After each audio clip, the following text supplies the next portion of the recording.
Alhamdulillah hamdan katsiran thayyiban mubarakan fi kama yuhibbuna rabbuna wa yarda.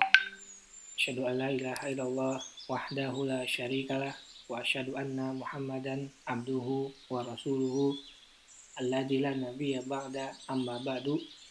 Kita lanjutkan pembacaan Taisir Karimir Rahman fi Tafsir Kalamin Manan yang ditulis oleh Syekh Abdurrahman bin Nasir As-Sa'di.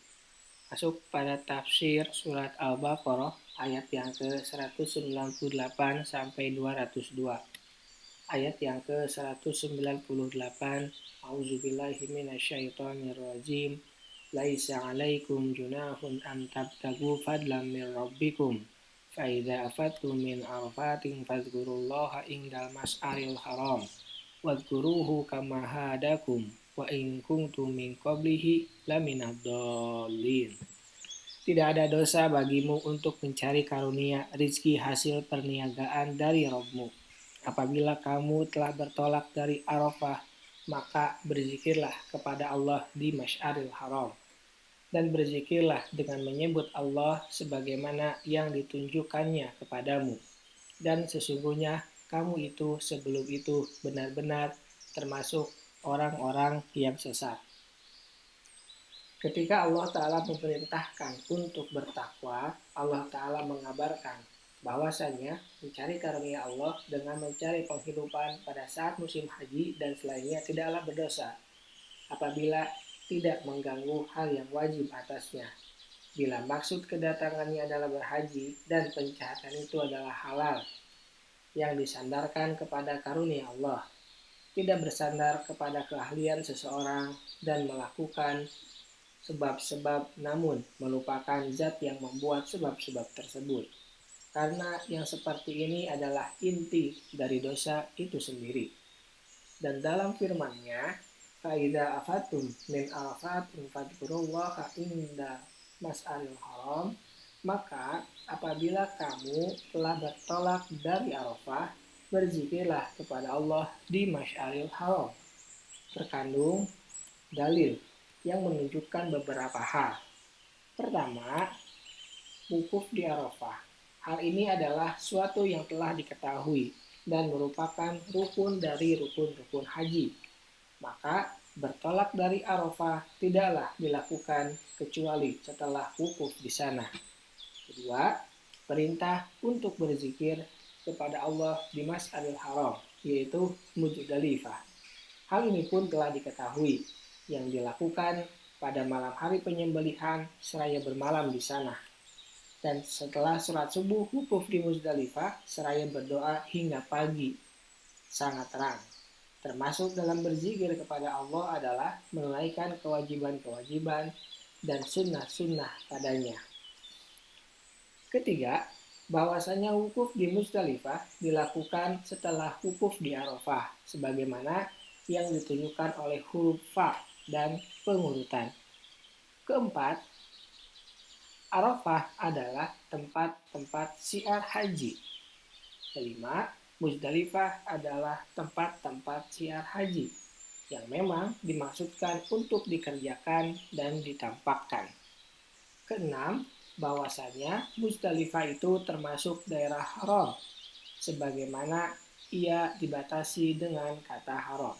Ketujuh, bahwasanya Arafah termasuk daerah halal sebagaimana yang terpahami dari pembatasan yang ada kata Muzdalifah. Wadhkuru kama hadakum wa in kuntum min qablihi laminad dhalin, dan berzikirlah dengan menyebut Allah sebagaimana yang ditunjukkannya kepadamu dan sesungguhnya kamu sebelum itu benar-benar termasuk orang-orang yang sesat. Maksudnya, berzikirlah kalian kepada Allah Ta'ala sebagaimana Dia telah mengkaruniakan kepada kalian hidayahnya setelah kesesatan.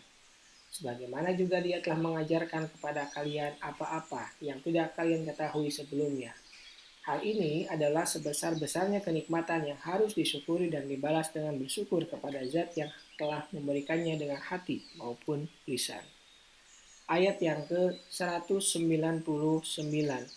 Summa afidu min haitsu afadun nas wastaghfirullah innallaha ghafurur rahim. Kemudian bertolaklah kamu dari tempat bertolaknya orang-orang banyak Arafah dan mohonlah ampun kepada Allah. Sesungguhnya Allah Maha Pengampun lagi Maha Penyayang. Summa afidu min haitsu afadun nas. Kemudian bertolaklah kamu dari tempat bertolaknya orang-orang yang banyak. Maksudnya kemudian bertolaklah kalian dari Muzdalifah, dari tempat bertolaknya orang-orang dari sejak Nabi Ibrahim alaihissalam hingga sekarang. Dan yang dimaksud dengan bertolak tersebut telah diketahui oleh mereka, yaitu untuk melempar jumroh, menyembelih hewan kurban, tawaf, sa'i, bermalam di Mina pada malam-malam tasyrik, dan menyempurnakan sisa kegiatan manasik haji lainnya. Dan ketika bertolak, maksudnya adalah apa yang telah disebutkan dan hal-hal yang disebutkan pada akhir manasik. Ketika telah selesai darinya, Allah Ta'ala memerintahkan untuk beristighfar dan banyak berzikir kepadanya. Istighfar tersebut untuk menutupi kekurangan yang terjadi pada seorang hamba dalam melaksanakan ibadahnya dan kelalaian padanya. Sedangkan zikir kepada Allah adalah wujud kesyukuran atas nikmat, atas segala nikmat yang telah diberikan dengan taufiknya dalam melaksanakan ibadah yang agung dan karunia yang tak terkira tersebut. Demikianlah seharusnya yang dilakukan seorang hamba setiap kali ia selesai dari suatu ibadah. Sepatutnya ia beristighfar kepada Allah dari kelalaiannya dan bersyukur atas taufiknya. Bukan seperti orang yang memandang bahwa ia telah menyempurnakan ibadah dan telah berbuat baik kepada Allah dan ibadah itu menjadikannya menempati posisi yang tinggi. Sesungguhnya orang seperti ini berhak atas kemurkaan dan amalannya ditolak. Sebagaimana yang pertama berhak untuk dikabulkan dan diberi taufik kepada amalan-amalan yang lainnya. Ayat yang ke-200. Fa'idza qadaitum manasikakum fadhkurullaha kadzikrikum aba'akum aw ashadda dzikra faminan nasi may yaqulu rabbana atina fid dunya wa ma lahu fil akhirati min khalaq. Apabila kamu telah menyelesaikan ibadah hajimu, maka berzikirlah dengan menyebut Allah sebagaimana kamu menyebut-nyebut membangga-banggakan nenek moyangmu, atau bahkan berzikirlah lebih banyak dari itu. Maka di antara manusia ada orang yang berdoa, "Ya Tuhan kami, berilah kami kebaikan di dunia. Tiadalah baginya bagian yang menyenangkan di akhirat." Ayat yang ke-201. Wa minhum may yaqulu rabbana atina fid dunya hasanah wa fil akhirati hasanah wa qina adzabannar. Dan di antara mereka ada orang yang berdoa, "Ya Tuhan kami, berilah kami kebaikan di dunia dan kebaikan di akhirat, dan peliharalah kami dari siksa neraka." Ayat yang ke-202, Ulaika lahum nasibum mimma kasabu wallahu sari'ul hisab. Mereka itulah orang-orang yang mendapat bagian dari apa yang mereka usahakan, dan Allah sangat cepat perhitungannya. Kemudian Allah Ta'ala mengabarkan tentang keadaan para makhluk, bahwasanya mereka memohon kebutuhan-kebutuhan mereka kepada Allah, berlindung kepadanya dari segala yang membahayakan mereka. Akan tetapi, niat dan maksud mereka berbeda-beda. Di antara mereka, mayyaqulu rabbana atina fid dunya hasanah. Ada orang yang berkata, "Ya Tuhan kami, berilah kami kebaikan di dunia." Maksudnya, ia memohon kepadanya kenikmatan-kenikmatan dunia yang merupakan keinginan dirinya.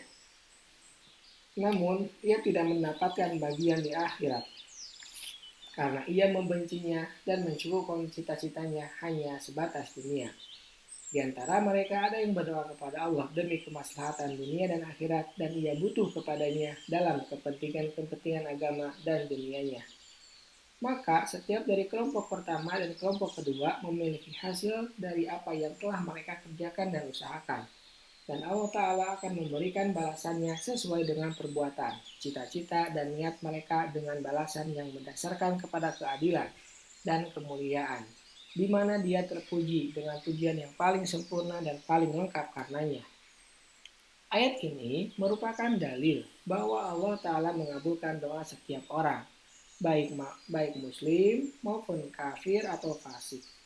Akan tetapi, pengabulan doa orang itu bukanlah sebuah tanda bagi kecintaannya terhadap orang yang tersebut dan kedekatannya padanya, kecuali dalam permohonan yang berhubungan dengan akhirat dan kepentingan-kepentingan dunia dan kebaikan yang diharapkan di dunia.